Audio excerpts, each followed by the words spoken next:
প্রিয় সপ্তম শ্রেণী শিক্ষার্থীরা, সবাই কেমন আছো? আশা করি সবাই ভালো আছো, সুস্থ আছো। ধর্মরাজিক উচ্চ বিদ্যালয়ের অনলাইন ক্লাসে তোমাদেরকে স্বাগতম জানাচ্ছি। আমি সুজয় বড়ুয়া। এখন আমি তোমাদের গণিত ক্লাসটি নিব। এর আগের ক্লাসে আমরা অনুশীলনী 2.1 থেকে কয়েকটা অঙ্ক করেছিলাম, তাই না? অর্থাৎ আমাদের অনুশীলনী 2.1 প্রায় প্রতিটা অঙ্ক সম্পর্কে আলোচনা হয়ে গেছে। আশা করি তোমরা পেরেছো। এবার আজকে আমরা আলোচনা করব অনুশীলনী 2.2। তাই তোমরা খাতা কলম বই নিয়ে বসে যাও আর তোমাদের টেক্সট বইয়ের মধ্য থেকে অনুশীলনী 2 অধ্যায়টি খুলো। আজকে আমরা যে অধ্যায় নিয়ে আলোচনা করব সে অধ্যায়ে আমাদের থাকবে লাভ ক্ষতি। এখন কখন লাভ হয়, কখন ক্ষতি হয়, তাই না? তোমরা লাভ ক্ষতি তো শুনেছো। দেখো, কোনো একটা জিনিস যখন ক্রয় করার পরে বিক্রি করা হবে, যদি বেশি মূল্যে বিক্রি করা হয় তাহলে কিন্তু লাভ হয়। অর্থাৎ বিক্রয় মূল্য যখন ক্রয় মূল্য থেকে বেশি হবে তখনই হবে লাভ। আবার তুমি যখন কোনো একটা জিনিস ক্রয় করে সেটা কম দামে বিক্রি করবে তখন সেটা হবে ক্ষতি। অর্থাৎ বিক্রয় মূল্য যখন ক্রয় মূল্য থেকে কম হয়ে যাবে তখনই সেটা হবে ক্ষতি। তাহলে দেখো লাভটা কি। এখানে আমি 5 নাম্বার লিখেছি কারণ আমি প্রথমে 5 নাম্বার নিয়ে আলোচনা করব। ওকে, দেখো লাভটা কি। লাভ সমান হলো বিক্রয় মূল্য বিয়োগ ক্রয় মূল্য। বিক্রয় মূল্য বিয়োগ ক্রয় মূল্য, এটাই হচ্ছে লাভ। ঠিক আছে, এখন দেখো বিক্রয় মূল্য যখন ক্রয় মূল্য থেকে বেশি হবে, বিক্রয় মূল্য যখন ক্রয় মূল্য থেকে বেশি হবে, সেই বিক্রয় মূল্য থেকে ক্রয় মূল্য বাদ দেওয়ার পরে যাই থাকে তাই হচ্ছে লাভ। এই কারণে বিক্রয় মূল্য থেকে ক্রয় মূল্য কি করা হয়েছে, বিয়োগ করা হয়েছে। এবার যদি লাভের ক্ষেত্রে বিক্রয় মূল্য বের করতে বলে তখন তোমরা কি করবে, বিক্রয় মূল্য সমান লাভ যোগ ক্রয় মূল্য, অথবা বলতে পারো ক্রয় মূল্যের সাথে তুমি লাভ কি করতে পারো, যোগ করতে পারো। আবার যদি এই ক্ষেত্রে তোমাকে ক্রয় মূল্য বের করতে বলে, ক্রয় মূল্য বের করতে বলা হয়, তবে সেক্ষেত্রে তুমি কি করবে, সেক্ষেত্রে তুমি বিক্রয় মূল্য থেকে লাভ বিয়োগ করবে। তাহলে তুমি ক্রয় মূল্য জানতে পারবে। অর্থাৎ তুমি বিক্রি করার পর যে লাভটা করেছো সেই লাভটা বিয়োগ করে দিলেই কি বের হবে, ক্রয় মূল্য বের হবে। এবার যদি ক্ষতি হয় তাহলে কি হবে, ধরো ক্ষতি সমান এখানে ক্রয় মূল্য থেকে কিন্তু বিক্রয় মূল্য থেকে বেশি, কারণ তুমি যে দামে ক্রয় করেছো সেই দামে বিক্রি করতে পারোনি, বরঞ্চ তার থেকে কম দামে বিক্রি করেছো, তাই এখানে ক্রয় মূল্য বিক্রয় মূল্য থেকে বেশি, তাই এক্ষেত্রে কি হয়, ক্ষতি হয়। ওকে, তাহলে ক্ষতি সমান হবে ক্রয়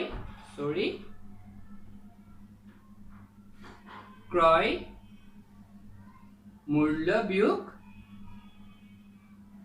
বিক্রয় মূল্য। অর্থাৎ ক্রয় মূল্য থেকে বিক্রয় মূল্য বিয়োগ করার পরে যাই থাকবে তাই ক্ষতি। অর্থাৎ তুমি ক্রয় মূল্য বিক্রয় মূল্য থেকে বেশি, অর্থাৎ তুমি যে দামে ক্রয় করেছো সে দামে বিক্রি করতে পারোনি, কম দামে বিক্রি করেছো, তাই এখানে ক্রয় মূল্য বিক্রয় মূল্য থেকে বেশি।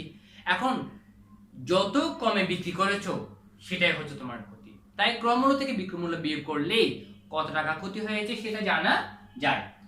এই ক্ষেত্রে তুমি যদি ক্রয় মূল্য বের করো বা ক্রয় মূল্য বের করতে বলা হয় তাহলে তোমার ক্রয় মূল্য সমান বিক্রয় মূল্য যোগ ক্ষতি। অর্থাৎ বিক্রয় মূল্যের সাথে যে টাকাটা ক্ষতি হয়েছে সেটা যদি যোগ করো তাহলে তুমি ক্রয় মূল্য জানতে পারবে। আবার এই ক্ষেত্রে তোমাকে যদি বিক্রয় মূল্য বের করতে বলা হয়, বিক্রয় মূল্য বের করতে বলা হয়, তবে তুমি ক্রয় মূল্য থেকে ক্ষতিটা বিয়োগ করে দিবে, তাহলে তুমি বিক্রয় মূল্য জানতে পারবে। তাহলে শিক্ষার্থীরা দেখো, যদি লাভ হয় তখন ক্রয় মূল্য বিক্রয় মূল্য থেকে বেশি হয়, সেই কারণে বিক্রয় মূল্য থেকে ক্রয় মূল্য বিয়োগ করলে লাভ জানা যাবে। আবার লাভের ক্ষেত্রে ধরো তোমাকে বলা হচ্ছে তুমি 10 টাকা দিয়ে বিক্রি করে 5 টাকা লাভে বিক্রি করেছো, তাই না? 5 টাকা লাভ দিয়ে বিক্রি করেছো, তাহলে তোমার বিক্রয় মূল্য কত হবে? এভাবে বলতে হতে পারে। অথবা তোমাকে বলতে পারে তুমি একটি দ্রব্য 5 টাকা লাভে 25 টাকা দিয়ে বিক্রি করেছো, তাহলে দ্রব্যটির ক্রয় মূল্য কত? এভাবে বলতে পারে। অর্থাৎ কখনো কখনো লাভ আর ক্রয় মূল্য দেওয়া থাকবে, আবার কখনো কখনো লাভ আর বিক্রয় মূল্য দেওয়া থাকবে। হ্যাঁ, যদি লাভ আর বিক্রয় মূল্য দেওয়া থাকে তাহলে তোমাকে ক্রয় মূল্য বের করতে হবে, আবার লাভ আর ক্রয় মূল্য দেওয়া আছে তোমাকে বিক্রয় মূল্য বের করতে হবে। সেই ক্ষেত্রে বিক্রয় মূল্য সমান লাভ যোগ ক্রয় মূল্য, আবার ক্রয় মূল্য সমান বিক্রয় মূল্য বিয়োগ লাভ। ওকে, এবার ধরো ক্ষতি। যখন ক্ষতি হয় তখন ক্রয় মূল্য থেকে বিক্রয় মূল্য কম হয়, অর্থাৎ তুমি যে দামে ক্রয় করেছো তোমাকে তার থেকে কম দামে বিক্রি করতে হয়েছে, সেই ক্ষেত্রে তোমার ক্ষতি হবে। তাই ক্রয় মূল্য বিক্রয় মূল্য থেকে বেশি, অর্থাৎ ক্রয় মূল্য থেকে বিক্রয় মূল্য বিয়োগ করলেই কত টাকা ক্ষতি হয় সেটা জানা যায়। এখন তোমাকে যদি বলা হয় তুমি একটি দ্রব্য 5 টাকা ক্ষতিতে 10 টাকা দিয়ে বিক্রি করেছো, তাহলে তুমি ক্ষতিটাও জানো বিক্রয় মূল্য জানো, তাহলে দ্রব্যটির ক্রয় মূল্য কত? ক্রয় মূল্য বের করতে হবে। সেক্ষেত্রে ক্রয় মূল্য হবে বিক্রয় মূল্য যোগ ক্ষতি, ক্ষতির সাথে বিক্রয় মূল্য যোগ করলেই কত টাকা দিয়ে ক্রয় করেছো অর্থাৎ ক্রয় মূল্য জানা যাবে। এবার বিক্রয় মূল্য সমান, যদি তোমাকে বলা হয় কোনো একটি দ্রব্য তুমি 5 টাকা ক্ষতিতে 20 টাকা দিয়ে বিক্রি করেছো, 5 টাকা ক্ষতিতে 20 টাকা দিয়ে তোমাকে বিক্রয় মূল্য জানতে হচ্ছে, অর্থাৎ তুমি একটি দ্রব্য 20 টাকা দিয়ে ক্রয় করে 5 টাকা ক্ষতিতে বিক্রি করেছো, 20 টাকা দিয়ে ক্রয় করে 5 টাকা ক্ষতি দিয়ে বিক্রি করেছো, সেক্ষেত্রে তোমার বিক্রয় মূল্য কত?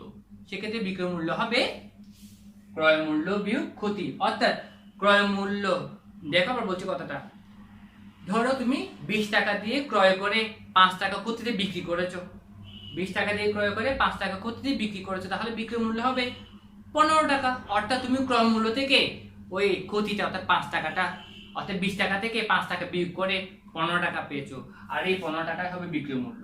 তাহলে মনে রাখবে বিক্রয় মূল্য সমান ক্রয় মূল্য বিয়োগ ক্ষতি। এই তাহলে শিক্ষার্থীরা বিক্রয় মূল্য থেকে ক্রয় মূল্য বিয়োগ করলে কি পাবো? লাভ। আবার লাভ আর ক্রয় মূল্য যোগ করলে কি পাবো? বিক্রয় মূল্য। আবার বিক্রয় মূল্য থেকে লাভ বিয়োগ করলে কি পাবো? ক্রয় মূল্য। আবার ক্রয় মূল্য থেকে বিক্রয় মূল্য বিয়োগ করলে কি পাবো? ক্ষতি। বিক্রয় মূল্য আর ক্ষতি যোগ করলে পাবো ক্রয় মূল্য। আবার ক্রয় মূল্য থেকে ক্ষতি বিয়োগ করলে পাবো বিক্রয় মূল্য। ঠিক আছে, তাহলে এবার আমরা দেখব 5 নাম্বার। 5 নাম্বার দেখো, বলা হচ্ছে প্রতিটি চকলেট 8 টাকা ক্রয় করে 8.50 টাকা হিসেবে বিক্রি করেছে। দেখো 8 টাকা দিয়ে ক্রয় করে 8.50 টাকা হিসেবে কি করেছে? বিক্রি করেছে। এর ফলে 25 টাকা লাভ হলো। তাহলে সে মোট কতটি চকলেট ক্রয় করেছিল? সে মোট কতটি চকলেট ক্রয় করেছিল? শিক্ষার্থীরা প্রথমে 5 নাম্বারটা করছি। 5 নাম্বার তোমরা 1 থেকে 4 নিজেরা করতে পারবে। দেখবে তোমরা এখানে কোথাও দেখবে লাভ, কোথাও দেখবে ক্ষতি। অর্থাৎ যখন ক্রয় মূল্য বিক্রয় মূল্য থেকে বেশি হবে তখন হবে ক্ষতি, আবার যখন তুমি বিক্রয় মূল্য ক্রয় মূল্য থেকে বেশি দেখতে পাবে তখন হবে লাভ। আবার ধরো তুমি লাভ করেছো, ধরো তুমি 125 টাকা দিয়ে ক্রয় করেছো, 120 টাকা দিয়ে বিক্রি করেছো, তাই না? তাহলে তোমার ক্ষতি হয়েছে কত টাকা? 5 টাকা। তাহলে 125 টাকায় ক্ষতি হয় 5 টাকা, 1 টাকায় ক্ষতি হয় 100 টাকায় ক্ষতি হয়, অর্থাৎ শতকরা কত ক্ষতি হয় সেটাও তুমি বের করতে পারবে। আবার বলছি কথাটা, ধরো তুমি একটি দ্রব্য 125 টাকা দিয়ে ক্রয় করে 120 টাকা দিয়ে বিক্রি করেছো, এই ক্ষেত্রে তোমার কি হয়েছে? ক্ষতি হয়েছে। কত টাকা ক্ষতি হয়েছে? 5 টাকা ক্ষতি হয়েছে। তাহলে 125 টাকায় ক্ষতি হয় কত টাকা? 5 টাকা। কারণ তুমি 100 লাভ হোক ক্ষতি হোক সেটা ক্রয় মূল্য থেকেই হবে, মনে রাখবে সব সময়। লাভ হোক আর ক্ষতি হোক সেটা ক্রয় মূল্যের মধ্য থেকেই হবে। লাভ হলেও ক্রয় মূল্য থেকে লাভ হবে, ক্ষতি হলেও ক্রয় মূল্য থেকেই ক্ষতি হবে। ঠিক আছে, তাই বলছি 125 টাকায় বিক্রি, 125 টাকার লাভ হয় বা 125 টাকায় ক্ষতি হয়। যেহেতু এখানে ক্ষতি হয়েছে তাই আমি ক্ষতি কথাটাই বলি। 125 টাকায় ক্ষতি হয় 5 টাকা, 1 টাকায় ক্ষতি হয় 125 ভাগের 5, 100 টাকায় ক্ষতি হয় 125 ভাগের 5 গুণ 100। এটাই হচ্ছে শতকরা লাভ বা ক্ষতি। এটা হচ্ছে শতকরা লাভ বা ক্ষতি। অর্থাৎ যখন তোমার লাভের কথা বলবে 100 টাকায় কত টাকা ক্ষতি হয় বা 100 টাকায় কত টাকা লাভ হয়। ঠিক আছে, তাহলে শিক্ষার্থীরা মনে রাখবে লাভ হোক আর ক্ষতি হোক সেটা ক্রয় মূল্যের মধ্যে থেকে হবে। আর যখন শতকরা কথা বলবে তোমরা 100 টাকায় ক্ষতি হয় এত টাকা, 100 টাকায় লাভ হয়, এই জিনিসটা তোমাকে বের করতে হবে। যাক, 1 থেকে 4 তোমরা নিজেরাই করবে। যদি সমস্যা হয় তোমরা গ্রুপে জানাবে। আমি 5 নাম্বার প্রশ্নটা আমি আবার পড়ছি। প্রতিটি চকলেট 8 টাকা ক্রয় করে 8.50 টাকা হিসেবে বিক্রি করে 25 টাকা লাভ হলো। মোট কয়টি চকলেট ক্রয় করা হয়েছিল? তাহলে এখানে ক্রয় মূল্য কত টাকা? 8 টাকা। দেখো এখানে ক্রয় মূল্য সমান 8 টাকা। বিক্রয় মূল্য, বিক্রয় মূল্য সমান 8.50 টাকা। এখানে দেখো লাভ হয়েছে যেহেতু বিক্রয় মূল্য বেশি, বিক্রয় মূল্য যেহেতু বেশি তাই কি হয়েছে? লাভ। তাহলে সুতরাং লাভ সমান বিক্রয় মূল্য বিয়োগ ক্রয় মূল্য। এবার বিক্রয় মূল্য কত টাকা? 8.50 টাকা। ক্রয় মূল্য কত টাকা? 8 টাকা। তাহলে লাভ হয়েছে কত টাকা? 0.50 টাকা। ওকে, এখন এই যে লাভ, দেখো 0.50 টাকা লাভ হয় কয়টি চকলেটে? একটি চকলেটে। কিন্তু আমাকে এখানে কত টাকা লাভের কথা বলা হচ্ছে? 25 টাকা লাভের কথা বলা হচ্ছে। তাহলে 0.50 টাকা যদি একটি চকলেটে লাভ হয় তাহলে 25 টাকা কয়টি চকলেটে লাভ হবে সেটা বের করব। আমরা লিখব কি? 0.50 টাকা লাভ হয় কয়টি চকলেটে? একটি চকলেটে। 1 টাকা লাভ হয়, আরো কম। কম হলে কি করতে হবে? ভাগ করতে হবে। 0.50 ভাগে একটি চকলেটে। এবার 25 টাকা লাভ হয় সমান, যেহেতু 25 টাকা লাভ হয় তাহলে আরো বেশি চকলেট হবে, তাই এটাকে কি হবে? গুণ। আর গুণ হলে কোথায় লিখতে হবে? উপরে লিখতে হবে। তাই একের সাথে 25 কি হবে? গুণ 0.50 এতটি চকলেটে। এবার দেখো সমান, এখন আমি কি করব জানো? দশমিক তুলে দিব। দশমিক তুলে দিলে এটা হবে 50। আর আমরা জানি দশমিক যখন তুলে দেওয়া হবে তখন দশমিকের জন্য দিতে হবে কত? 1। আর দশমিকের পর এখানে কয়টা অঙ্ক? দুইটা অঙ্ককে আমি দশমিকের আগে নিয়ে আসছি, তাই এই দুইটা অঙ্কের জন্য কয়টা শূন্য দিতে হবে? দুইটা শূন্য দিতে হবে। বেশ 100। এবার 1 গুণ 25 মানে কত? 25। 25 হবে 25 এতটি চকলেটে। এতটি চকলেট। ওকে, এবার 50 দুগুণে কত? 100। 25 আর দুগুণ করলে কত হবে? 25 দুগুণে 50টি চকলেটে। তাহলে সে 25 টাকা লাভ করে কতটি চকলেটে? 50টি চকলেটে সে কি করে? 25 টাকা লাভ করে। তাহলে সে কয়টি চকলেট ক্রয় করেছিল?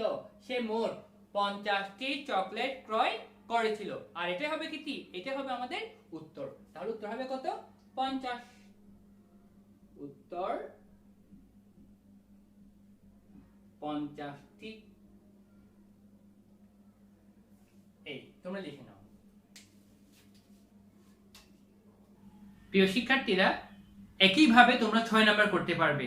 দেখো 6 নম্বরে বলছে প্রতি মিটার 125 টাকা দরে কাপড় ক্রয় করে, মানে প্রতি মিটার কাপড় 125 টাকা দরে ক্রয় করে 150 টাকা দরে বিক্রয় করলে দোকানদারের 2000 টাকা লাভ হয়, তাই না? তাহলে এখানে দেখো 125 টাকা দিয়ে ক্রয় করে 150 টাকা দরে বিক্রয় করলে কত টাকা লাভ হয়? 2000 টাকা লাভ হয় দোকানদারের। ঠিক আছে, তাহলে দেখো সেই দোকানদার মোট কত মিটার কাপড় ক্রয় করেছিলেন। যদি 2000 টাকা লাভ হয় তাহলে সে মোট কত মিটার কাপড় ক্রয় করেছিলেন। একদম একই রকম অঙ্ক, একইভাবে তোমরা করে নিবে। ওইখানে চকলেট আর এখানে কি কাপড়, অর্থাৎ চকলেটের সংখ্যা আর এখানে কাপড় কত মিটার সেটা বের করতে হবে। এবার 7 নাম্বারটা দেখো, একটি দ্রব্য 190 টাকা ক্রয় করে 190 টাকায় ক্রয় করে 175 টাকায় বিক্রি করলে শতকরা কত লাভ বা ক্ষতি হয়। দেখো 190 টাকা দিয়ে বিক্রি করলে ক্রয় করে 175 টাকা দিয়ে বিক্রি করা হচ্ছে, তাহলে বিক্রয় মূল্যটা কমে গেছে না? তাহলে এখানে কি হয়েছে? অবশ্যই ক্ষতি হয়েছে। তাহলে প্রথমে কি করতে হবে? ক্রয় মূল্য থেকে বিক্রয় মূল্য বিয়োগ করলে কত টাকা ক্ষতি হয় সেটা জানা যাবে। তারপর লিখবো কি 190 টাকায় ক্ষতি হয় তোমার 15 টাকা, 1 টাকায় ক্ষতি হয় 100 টাকায় ক্ষতি হয়। বেশ, এটাও তোমরা করবা।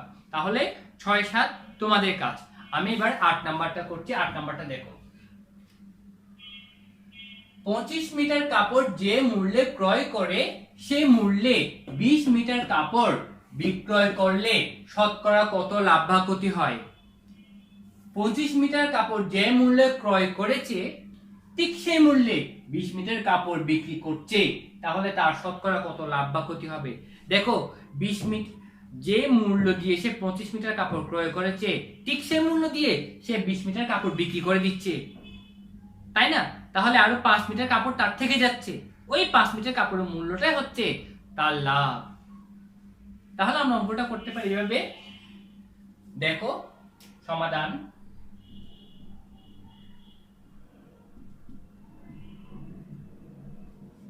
বিশ মিটার কাপড় বিক্রির পর 20, আচ্ছা দেখো সে ক্রয় করে কত? সে ক্রয় করে 25 মিটার কাপড়। দেখো 25 মিটার কাপড়, 25 মিটার কাপড় সে ক্রয় করে যে মূল্যে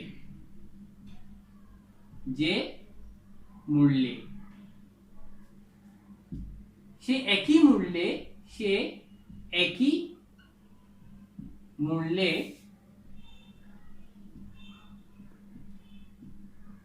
সে কত মিটার কাপড় বিক্রি করে? 20 মিটার কাপড়, 20 মিটার কাপড় বিক্রি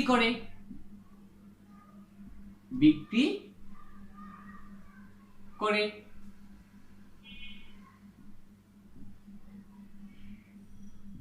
ঠিক আছে, তাহলে তার লাভ থেকে যায় কত মিটার কাপড়? তাহলে তার লাভ হয়, তাহলে সুতরাং লাভ হয় কত মিটার কাপড়? 25 বিয়োগ 20 মিটার কাপড়, এত মিটার কাপড় তার লাভ। ওকে, তাহলে কত মিটার? 5 মিটার। ঠিক আছে, এবার যদি তার 5 মিটার কাপড় লাভ হয়, সেই কাপড়টা কত মিটার কাপড় বিক্রি করার পর লাভ হয়েছে? 20 মিটার কাপড় বিক্রি করার পর লাভ হয়েছে। তাহলে দেখো লিখবো কি 20 মিটার কাপড় বিক্রি করে লাভ হয় 20 মিটার কাপড় বিক্রি করে লাভ হয় কত মিটার? 5 মিটার। 5 মিটার। ঠিক আছে, এখন 1 মিটার কাপড় বিক্রি করে লাভ হয়, 1 মিটার কাপড় বিক্রি করে লাভ হয়, অবশ্যই আরো কম হবে, কম হলে ভাগ হবে। 5টা এখানে আগে থেকেই ছিল, 5টা উপরে থাকবে আর 20টা এখানে যাচ্ছে, তাই 20টা নিচে চলে যাবে, যেহেতু ভাগ হচ্ছে তাই। এখন আমাকে বের করতে বলা হয়েছে সে শতকরা কত লাভ করে। তাহলে সে যদি 100 মিটার কাপড় ক্রয় করতো, বিক্রি করতো, 100 মিটার কাপড় বিক্রি করতো, তাহলে তার কত মিটার কাপড় থেকে যেত, তাই না? তাহলে এখন লিখবো কি 100 মিটার বিক্রি করে লাভ। দেখো 100 মিটার কাপড় বিক্রি করে লাভ হয় এই আরো বেশি মিটার কাপড়, তাই 100টা কি হবে গুণ, আর গুণ মানে হচ্ছে উপরে গিয়ে গুণ করতে হবে। ভাগ হলে নিচে গুণ করতে হয়, আর যখন বেশি হবে তখন গুণ হবে, আর গুণ হলে উপরে গুণ করতে হয়। এত মিটার সমান, আমি যদি কাটাকাটি করি কি হবে 5 20 100, 5 5 কত 25 মিটার। এই তাহলে তার লাভ হয় কত মিটার? 25 মিটার কাপড়ে তার লাভ হয়। শতকরা অর্থাৎ 100 মিটার কাপড় বিক্রি করে তার লাভ হয় কত মিটার? 25 মিটার কাপড়। তাহলে শিক্ষার্থীরা আমি আবার বলছি, 25 মিটার কাপড় যে মূল্য ক্রয় করে সেই মূল্যে 20 মিটার কাপড় বিক্রি করলে শতকরা কত লাভ হবে বা ক্ষতি হবে।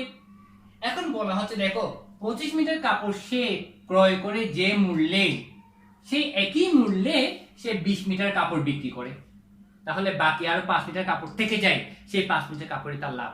তাই বলেছি সুতরাং লাভ হয় কত 25 বিয়োগ 20 মিটার কাপড় সমান 5 মিটার কাপড়।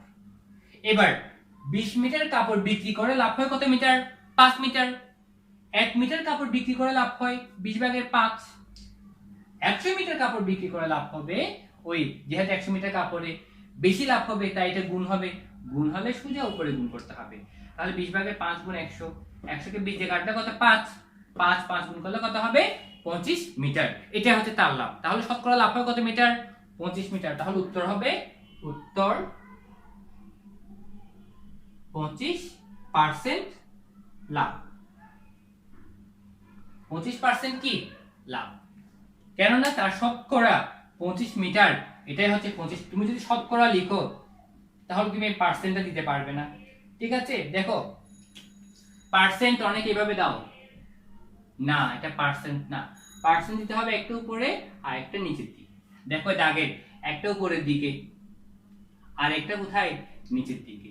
আমরা যখন অনুপাত দিয়েছিলাম বলেছিলাম বিন্দুটা ভরাট করে দিতে, তাই না? কিন্তু এই ক্ষেত্রে বিন্দু ভরাট করতে হবে না। ওকে, এবার তোমরা লিখে নাও।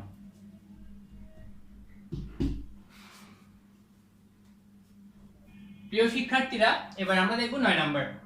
দেখো 5 টাকায় 8টি আমলকি ক্রয় করে 5 টাকায় 6টি ধরে বিক্রয় করলে শতকরা কত লাভ বা ক্ষতি হবে?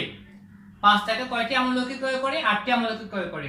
5 টাকায় 6টি ধরে বিক্রয় করলে কত শতকরা কত লাভ বা ক্ষতি হবে? ওকে, সমাধান।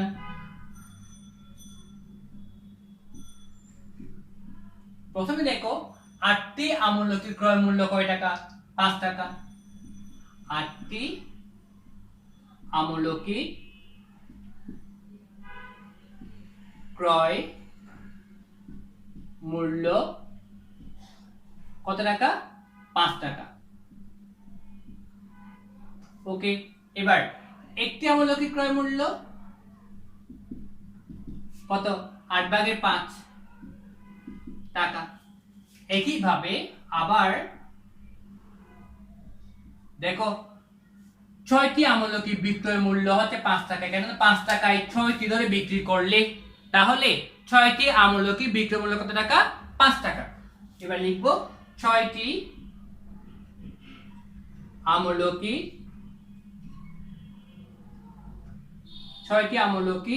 বিক্রয় মূল্য সমান কত টাকা? 5 টাকা, ঠিক আছে? এখন একটি আমলকির বিক্রয় মূল্য কত হবে? 6 ভাগের 5 টাকা। ওকে, এখানে দেখো একটি আমলকি ক্রয় মূল্য 8 ভাগের 5 টাকা, আবার একটি আমলকি বিক্রয় মূল্য 6 ভাগের 5 টাকা। এখন এখানে 8 ভাগের 5 বড় না 6 ভাগের 5 বড়? কোনটা বড় বলো তো? 8 ভাগের 5 বড় নাকি 6 ভাগের 5 বড়? মনে রাখবে যে সকল ভগ্নাংশের লব একই রকম সেই সকল ভগ্নাংশের যাদের হর ছোট সেই বড় হয়, সে কি হয়? বড় হয়। তাহলে এখানে 8/5 হচ্ছে, অর্থাৎ 8/5 হচ্ছে কি? ক্রয় মূল্য। আবার 6/5 হচ্ছে কি? বিক্রয় মূল্য, তাই না? তাহলে এখানে লাভ হয়েছে না ক্ষতি হয়েছে? অবশ্যই লাভ হয়েছে, যেহেতু বিক্রয় মূল্য ক্রয় মূল্য থেকে বেশি, বিক্রয় মূল্য যেহেতু ক্রয় মূল্য থেকে বেশি, তাই কি হয়েছে? লাভ হয়েছে। তাই এখানে লিখব লাভ। সুতরাং লাভ সমান বিক্রয় মূল্য বিয়োগ ক্রয় মূল্য। তাহলে বিক্রয় মূল্য হচ্ছে কত? 6/5 আর ক্রয় মূল্য হচ্ছে কত? 8/5। 6 এবং 8 এর লসাগু কত হবে? 24, তাই না? তাহলে 24 কে 6 দিয়ে ভাগ করলে কত হয়? 4 × 24, 4 × 5 = 20। 24 কে 8 দিয়ে ভাগ করলে কত হয়? 24 কে 8 দিয়ে ভাগ করলে হয় 3। 3 × 5 কত? 15। বেশ, এত টাকা।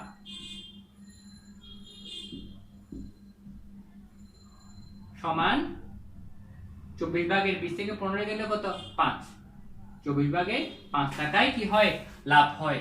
কিন্তু আমাকে বের করতে হবে শতকরা কত লাভ বা ক্ষতি হয়। শতকরা কত লাভ বা ক্ষতি হয়? দেখো, লাভ হোক ক্ষতি হোক ক্রয় মূল্য থেকেই হবে, তাই এটাই হচ্ছে ক্রয় মূল্য। 8/5 টাকায় লাভ হয় 24/5 টাকা। 1 টাকায় লাভ হয় 100 টাকায় লাভ হয়, বের করব। লিখব কি? 8/5 টাকায় লাভ হয় কত টাকা? 24/5 5 টাকা। ওকে, 1 টাকা লাভ হয়। আরো কম হলে এটা ঠিক থাকবে, ভগ্নাংশ 24/5 ঠিক থাকবে।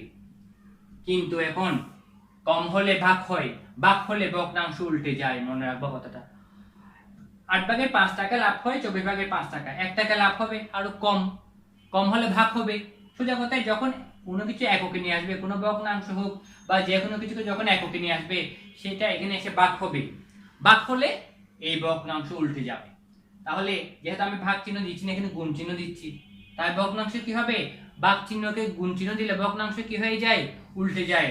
8/5 এখানে উল্টে যাবে, 8টা উপরে উঠে যাবে আর 5 নিচে নেমে যাবে। কথাটা আমি আবার বলছি, 8/5 টাকা লাভ হয় 24/5 টাকা।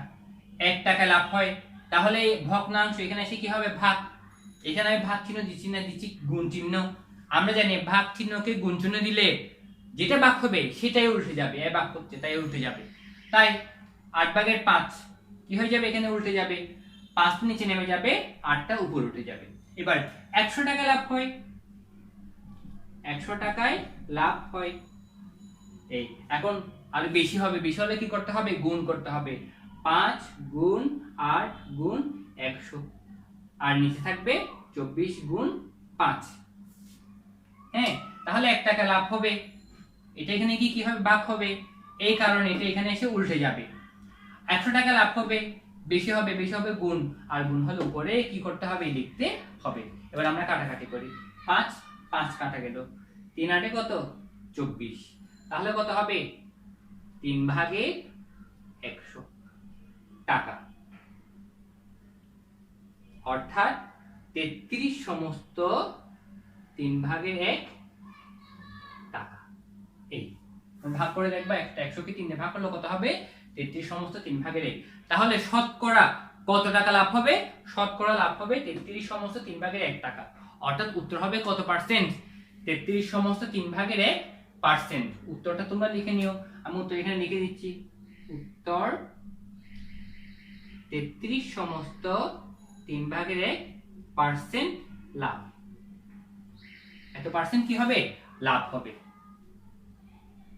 ওকে শিক্ষার্থীরা, আমি আবার বলছি, 5 টাকায় 8টি আমলকি ক্রয় করে 5 টাকায় 6টি ধরে বিক্রি করলে শতকরা কত লাভ বা ক্ষতি হবে? এখন 8টি আমলকি ক্রয় মূল্য 5 টাকা, একটি আমলকি ক্রয় মূল্য 8/5 টাকা, আবার 6টি আমলকি বিক্রয় মূল্য 5 টাকা, একটি আমলকি বিক্রয় মূল্য 6 ভাগের 5 টাকা। তাহলে এখানে 8 ভাগের 5 6 ভাগের 5 থেকে কম, অর্থাৎ 6 ভাগের 5 8 ভাগের 5 থেকে বড়। কেননা যে ভগ্নাংশের লব একই রকম সেই সকল ভগ্নাংশের হর যদি ছোট হয় সেই হয় বড় ভগ্নাংশ। এখানে 6 ভাগের 5 8 ভাগের 5 থেকে বড়, এই কারণে এখানে ক্রয় মূল্য বিক্রয় মূল্য থেকে কম, অর্থাৎ বিক্রয় মূল্য বেশি ক্রয় মূল্য কম, তাই লাভ হয়। আর আমরা জানি বিক্রয় মূল্য যদি ক্রয় মূল্য থেকে বেশি হয় তাহলে লাভ হবে। এই কারণে সুতরাং লাভ সমান এই 6 ভাগের 5 থেকে 8 ভাগের 5 বিয়োগ করব, অর্থাৎ বিক্রয় মূল্য থেকে ক্রয় মূল্য বিয়োগ করব। এই বিক্রয় মূল্য থেকে ক্রয় মূল্য বিয়োগ করলাম। 6 এবং 8 এর লসাগু 24, 24 কে 6 দিয়ে ভাগ করলে হবে 4, 4 এর সাথে 5 গুণ করলে কত হবে 20, বিয়োগ 24 কে 8 দিয়ে ভাগ করলে কত হবে 3, 3 5 এ 15, 20 থেকে 15 বিয়োগ করলে কত হয় 5, 24 ভাগের 5 টাকা হচ্ছে লাভ। এখন লাভ হোক ক্ষতি হোক ক্রয় মূল্য থেকেই হবে, তাই বলেছি এটাই ক্রয় মূল্য। দেখো 8 ভাগের 5 টাকায় লাভ হয়, 8 ভাগের 5 টাকায় লাভ হয় 24 ভাগের 5 টাকা, 1 টাকায় লাভ হয়, এই এটা এখানে এসে ভাগ হবে, ভাগ হলে ভগ্নাংশ উল্টে যাবে, তাই 8টা উপরে উঠে গেল 5টা নিচে নেমে গেল, ব্যাস এই 24 ভাগের 5 কিন্তু ঠিক থাকবে। ওকে 24 ভাগের 5 তো এখানে কিন্তু 5 গুণ 8 নিচে হবে 24 গুণ 5। একইভাবে এখন 100 টাকা লাভ হয়, বেশি হবে, বেশি হলে কি করতে হবে গুণ, গুণ হলে সোজা উপরে গিয়ে গুণ হবে, 5 গুণ 8 গুণ 100 নিচে হবে 24 গুণ 5, কাটাকাটি করলাম 5 5 কাটা গেল, আর 3 8 কত 24, 3 ভাগের কত 100 টাকা, অর্থাৎ 33 সমস্ত 3 ভাগের 1 টাকা। এটাই হচ্ছে কি শতকরা লাভ। শতকরা লাভ হয় কত টাকা 33 সমস্ত 3 ভাগের 1 টাকা। তাহলে উত্তর হবে কত 33 সমস্ত 3 ভাগের 1% লাভ, এটাই হবে উত্তর। ওকে শিক্ষার্থীরা, এবার আমরা 10 নম্বরটা একটু দেখব। 10 নম্বর বলছে একটি গাড়ির বিক্রয় মূল্য গাড়িটির ক্রয় মূল্যের 5 ভাগের 4 অংশ সমান, শতকরা লাভ বা কত ক্ষতি হবে তা নির্ণয় করো। দেখো বিক্রয় মূল্য গাড়িটির ক্রয় মূল্যের 5 ভাগের 4 অংশের সমান। তুমি মনে করো ক্রয় মূল্য 100 টাকা, ঠিক আছে, আমি একটু ছোট্ট করে এখানে করে দিচ্ছি, এটা করবো না, এটা কিন্তু তোমরা নিজেরা করবা। মনে করি ক্রয় মূল্য 100 টাকা, তাহলে বিক্রয় মূল্য হচ্ছে ক্রয় মূল্যের অর্থাৎ 100 এর কত 100 এর 5 ভাগের 4, তাই না, কাটাকাটি করলে কত হয় 5 20 100, তাহলে বিক্রয় মূল্য হবে 80 টাকা। এখন তুমি ক্রয় মূল্য 100 টাকা হলে বিক্রয় মূল্য 80 টাকা, তাহলে এটা কি হয় ক্ষতি হয়, তাহলে ক্ষতি হয় কত টাকা 100 থেকে 80 বিয়োগ করলে 20 টাকা ক্ষতি হয়। এই আমাকে বের করতে বলেছে শতকরা কত লাভ বা ক্ষতি হয়, তাহলে ক্ষতি হবে কত টাকা, ক্ষতি হবে 20 টাকা, 100 থেকে 20 বিয়োগ করো। হ্যাঁ, এই শিক্ষার্থীরা আজ এ পর্যন্ত আশা করি তোমরা প্রতিটা অঙ্ক বুঝতে পেরেছো। তার মধ্যে আমি কয়েকটি অঙ্ক করে দিনে সংক্ষিপ্ত আলোচনা করেছি, তোমরা এগুলো নিজেরা করে নেওয়ার চেষ্টা করবে, কেমন? আর বাসায় ভালো করে পড়বে, ভিডিওগুলো বারবার দেখবে, বাসায় বেশি বেশি প্র্যাকটিস করবে, তাহলে তুমি অবশ্যই পারবে। এবং আমাদের বাড়ির কাজ থাকবে, আমি এখানে বাড়ির কাজ দিচ্ছি, বাড়ির কাজ থাকবে 1 থেকে 10 পর্যন্ত, ভালোভাবে করে নিবা, ঠিক আছে? তাহলে তোমরা ভালোভাবে পড়ে নিবা, আর বেশি বেশি গণিত প্র্যাকটিস করবে। আর পাটিগণিতের অঙ্ক করার সময় অবশ্যই তোমরা মনে রাখবে প্রশ্ন ভালোভাবে পড়তে হবে। প্রশ্ন যদি তুমি বুঝতে পারো তাহলে তুমি সহজেই পাটিগণিতের অঙ্কগুলো করতে পারবে। ঠিক আছে শিক্ষার্থীরা, আজ এতটুকু। সবাই ভালো থাকবা, সুস্থ থাকবে, আর প্রতিবারের মতোই সবসময় স্বাস্থ্যবিধি মেনে চলবে, হাত পরিষ্কার রাখবা। ঠিক আছে, তাহলে সবাই ভালো থাকবা।